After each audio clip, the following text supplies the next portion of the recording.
नारायण राणे यांना उमेदवारी न मिळण्यामागे भाजपमधल्याच अदृश्य शक्तीचे हात आहेत असं ठाकरेंच्या शिवसेनेचे वैभव नाईक यांनी म्हटले आणि तसा दावा केलाय।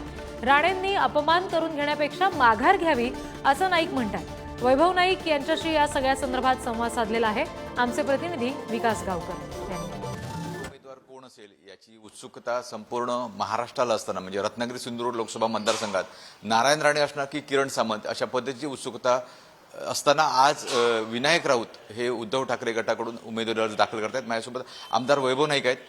नाईक साहेब, काय सांगाल, कशा पद्धतीचं आज शक्ती प्रदर्शन असेल, कशा पद्धतीने अर्ज दाखल केला जाणार? उद्धव बाळासाहेब ठाकरे काँग्रेस आणि राष्ट्रवादी या आघाडीच्या वतीने आज विनायक राऊत तिसऱ्यांदा या लोकसभा मतदारसंघामध्ये उमेदवारी अर्ज भरणार आहेत आणि आम्हाला विश्वास आहे की यावेळी सुद्धा आम्ही 2 लाखापेक्षा जास्त मताधिक्याने या ठिकाणी निवडून येऊ। आज उत्स्फूर्त प्रतिसादानुसार मोठ्या शक्ती प्रदर्शनाने, कारण आम्ही लोक स्वतःहून या ठिकाणी राऊतसाहेबांचा उमेदवारी अर्ज भरण्यासाठी येणार आहेत हजारोच्या संख्येने आणि त्यामुळे आम्हाला उत्साहाच्या वातावरणात आम्ही हा अर्ज भरणार आहोत। कोकणात एक राणे पॅटर्न पाहायला मिळतो। यावेळेला कोण उमेदवार असेल अशी उत्सुकता आहे। नारायण राणेंनी 4 अर्ज खरेदी केले, त्याचबरोबर किरण सामंत यांनी सुद्धा अर्ज खरेदी केलेले आहेत। काय वाटतं, कोणाला उमेदवारी मिळेल? खरं तर नारायण राणे यांच्या उमेदवारी एवढ्यात जाहीर झाली पाहिजे होती। आपण म्हणेल की अनेक केंद्रीय मंत्र्यांना उमेदवारी जाहीर झाल्या आहेत आणि 10वी यादी झाली तरी राणेंची उमेदवारी जाहीर होऊ शकत नाही आणि त्यामुळे राणेंच्या उमेदवारी जाहीर न होण्यामागे काही अदृश्य शक्तींचा भाजपमधला हात आहे की काय।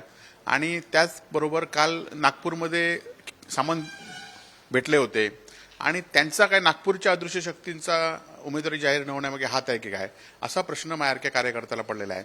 आणि माझी राणेंना विनंती आहे की तुम्हाला जर असं तुमच्याच पक्षातला विरोध असेल तर तुम्ही ही उमेदवारी अर्ज घेऊ नका, कारण इतका अपमान होऊन ही उमेदवारी तुम्हाला लाभदायक होणार नाही। अगदी उमेदवारी अर्ज दाखल करण्यासाठी अवघ्या आता 3 दिवस राहिलेत तरी सुद्धा राणेंसारख्या नेत्याची उमेदवारी जाहीर होत नाहीये, काय सांगाल? मी मगाशी सांगितल्याप्रमाणे हे उमेदवारी जाहीर न होण्यामागे भाजपच्याच काही अदृश्य शक्तींचा हात आहे आणि त्यामुळे राणेंनी अपमान करून ही उमेदवारी घेऊ नये असंच आम्हाला एक कोकणी माणूस म्हणून त्यांना एक सल्ला आहे। अगदी शेवटी मगाशी तुम्ही अदृश्य शक्ती म्हणून जो उल्लेख केला, नेमकी अदृश्य शक्ती कोणती असावी? नाही, आपण बघितलं की सरकार पाडण्यामध्ये अनेक अदृश्य शक्ती होत्या आणि त्या भाजपच्या होत्या आणि त्यामुळे भाजपच्या अदृश्य शक्ती असतात की त्या ज्यावेळी आपल्या विरोधकांना आपल्या पक्षातल्या लोकांना संपवण्यासाठी हे अदृश्य काम करत असतात, त्यातलीच अदृश्य शक्ती आणि ती भाजपचीच आहे। कॅमेरामॅन अमेय सुर्वेसह विकास गावकर, पुढारी न्यूज, रत्नागिरी।